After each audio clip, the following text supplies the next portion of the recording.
চলছে যুদ্ধ ইসরায়েল এবং ইরানের মধ্যে। এখন পর্যন্ত যে অবস্থা আমরা দেখতে পাচ্ছি, সেই যুদ্ধ থামার কোনো লক্ষণ নেই। দুপক্ষের হামলায় চলছে পাল্টাপাল্টি মিসাইল আক্রমণ, তার সাথে ড্রোনের নিক্ষেপ। কে এগিয়ে আছে সেটির চেয়ে বড় বিষয়, ইসরায়েল ইরানকে হুমকি দিচ্ছে ইরান ইসরায়েলকে। দুজনের মিলিত হুমকিতে দিশেহারা বিশ্ববাসী। তারা বুঝতে পারছে না কোন দিকে যাচ্ছে এই যুদ্ধের মোড়। তবে কি শেষ পর্যন্ত এটি পারমাণবিক যুদ্ধের রূপ করবে, সেটি এখন দেখার বিষয়। যদিও এখন পর্যন্ত বিশ্বের মানুষ আশ্বস্ত হতে পেরেছে যে এটি হয়তো পারমাণবিক যুদ্ধের নাও নিতে পারে, কিন্তু আমাদেরকে এটিও ভাবতে হবে যে ইরান যদি সর্বশেষ তাদের দেয়ালে পিঠ ঠেকে যায়, তাহলে হয়তো পারমাণবিক যুদ্ধের দিকে এটি মোড় নিতে পারে। চাঞ্চল্যকর একটি তথ্য আমাদের হাতে এসেছে। পাকিস্তান ইতিমধ্যে ইসরায়েলকে হুমকি দিয়েছে, যদি ইরানের প্রতি ইসরায়েল পরমাণু হামলা চালায়, তাহলে পাকিস্তানের পক্ষ থেকে ইসরায়েলের দিকেও পারমাণবিক বোমা নিক্ষেপ করা হবে। অন্যদিকে ইরান হুমকি দিয়েছে হরমুজ প্রণালী বন্ধ করে দিতে। যদি সেটি হয়ে থাকে, তাহলে বিশ্ব কিন্তু পড়ে যাবে তেলের একটি বড় ক্রাইসিসে।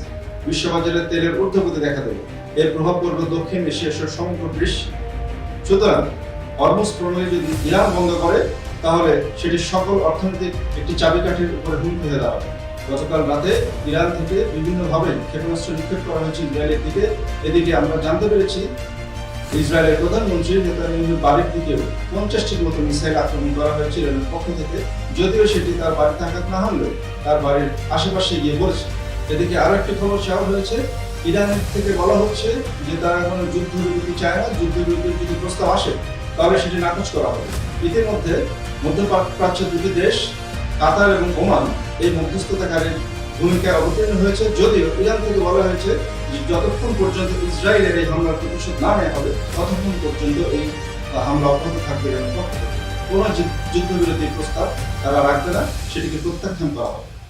ইরান এবং ইসরায়েলের এই পাল্টাপাল্টি হামলায় ইতিমধ্যে ইরানের 400-র উপরে মানুষ নিহত হয়েছে এবং 1000-এর উপরে মানুষ আহত হয়েছে বলে আমাদের কাছে খবর এসেছে।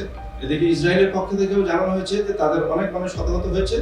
ইতিমধ্যে 70 থেকে 80 জন ইসরায়েলি মৃত্যুবরণ করেছে এবং শতাধিক মানুষ আহত অবস্থায় হাসপাতালে চিকিৎসাধীন আছে।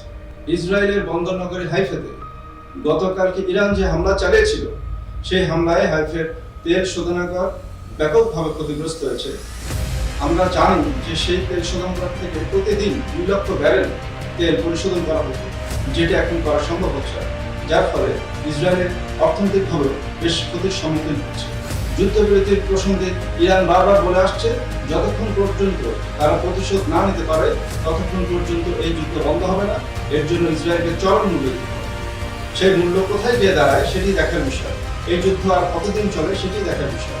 কারণ এই যুদ্ধ শেষ যদি না হয়, তাহলে বিশ্ব কিন্তু সামনের দিনে অনেক বড় রকমের বিপদের সম্মুখীন হবে বলে বিশ্লেষকরা মনে করছে। একটি মজার তথ্য আমাদের হাতে পৌঁছেছে। 32 তলা নিচে ইরান তাদের পারমাণবিক কর্মসূচি পরিচালনা করছে। গতকাল রাতেও ইসরায়েলের পক্ষ থেকে বিভিন্নভাবে ইরানের দিকে হামলা চালানো হয়েছে। বিভিন্ন শহরে হামলা চালিয়েছে ইসরায়েলের হানাদার বাহিনী। তার পরিপ্রেক্ষিতে ইরান কিন্তু বসে নেই। ইরানও বারবার ইসরায়েলের দিকে তাক করে বিভিন্নভাবে মিসাইল আক্রমণ করছে। হাইপারসনিক মিসাইলের আঘাতে তেল আবিব সহ ইরানের বিভিন্ন স্থাপনা এবং শহর ক্ষতিগ্রস্ত হয়েছে। মানুষ কিন্তু এখন আতঙ্কিত, তারা যুদ্ধ বন্ধ চাচ্ছে। ইতিমধ্যে ইরানের পক্ষ থেকে একটি প্রস্তাবনা এসেছে, বিভিন্ন মুসলিম দেশগুলোকে একত্রিত করে মুসলিম আর্মি নামে একটি সেনাবাহিনী তৈরির প্রস্তাব দিয়েছে ইরান, যার মধ্যে তুরস্ক, পাকিস্তান, সৌদি আরব সহ বেশ কিছু মুসলিম দেশ রয়েছে। যদি এই মুসলিম আর্মি প্রকাশিত হয়, তারা যদি একজোট হতে পারে, তাহলে ধারণা করা হচ্ছে মধ্যপ্রাচ্যের রাজনীতির সমীকরণে নতুন মোড় নেবে। হতে পারে সেই সংঘাতটি আরো বড় আকার ধারণ করতে পারে বলে বিশ্লেষকরা মনে করছে। গতকালকে ইসরায়েলের প্রধান বিমান ঘাঁটিতে মিসাইল হামলা চলেছে এবং সেখানে ব্যাপক ক্ষয়ক্ষতি হয়েছে, যার ফলে ইসরায়েলের প্রধানমন্ত্রী তার জাতিকে ঐক্যের ডাক দিয়েছেন। তারা চাচ্ছেন এক হয়ে তারা কাজ করবে। ইতিমধ্যে ইসরায়েলের মানুষজন ক্ষিপ্ত, তারা ক্ষোভে ফেটে পড়ছে। তারা এই যুদ্ধের অবসান চায়, তারা চায় শান্তিতে থাকতে। গতকালকে ইরানের হামলার ফলে ইসরায়েল রেড অ্যালার্ট জারি করেছে এবং তাদের প্রত্যেক নাগরিককে বাংকারে থাকার আহ্বান করেছে এবং সচেতনভাবে তারা যেন থাকে, তারা যেন ভালোভাবে থাকতে পারে এবং নিরাপদে থাকতে পারে, সেই অবস্থান যেন তারা রাখতে পারে, সেই আহ্বান সরকারের পক্ষ থেকে জানানো হয়েছে। বিশ্ব এই যুদ্ধ দেখছে, এই যুদ্ধ চলছে। কতদিন চলবে আমরা জানি না। 13 তারিখ শুরু হয়েছিল ইসরায়েলের পক্ষ থেকে, এখন পাল্টাপাল্টি হামলা, প্রতি হামলা চলছে। এই হামলার কোথায় শেষ হবে আমরা জানি না। তবে বিশ্বের মানুষ চায়, বিশ্ববাসী চায় যুদ্ধ বন্ধ হোক, সবাই শান্তিতে থাকুক, শান্তি সবার কাছে কাম্য। সোশ্যাল মিডিয়া থেকে আমরা জানতে পারছি বিভিন্নভাবেই তারা বিক্ষোভ বেড়ে করছে, বিভিন্ন দেশের মানুষ বিক্ষোভ বেড়ে করছে। এমনকি যুক্তরাষ্ট্র ব্যাপকভাবে বিক্ষোভ দেখা যাচ্ছে ট্রাম্প প্রশাসনের বিরুদ্ধে। এর কারণ বলা হচ্ছে যে এই যুদ্ধের পেছনে যুক্তরাষ্ট্রের সরাসরি হস্তক্ষেপ না থাকলেও প্রত্যক্ষভাবে তারা মদদ দিয়েছে। সুতরাং বিশ্বের মানুষ চায় শান্তি, যুদ্ধকে বন্ধ চায়। এই যুদ্ধ মানুষকে শান্তিতে থাকতে দেবে না, এই যুদ্ধ শান্তি বয়ে আনবে না। সেই আহ্বান রেখে মানুষ চায় এই যুদ্ধ যেন বন্ধ হয়ে যায়।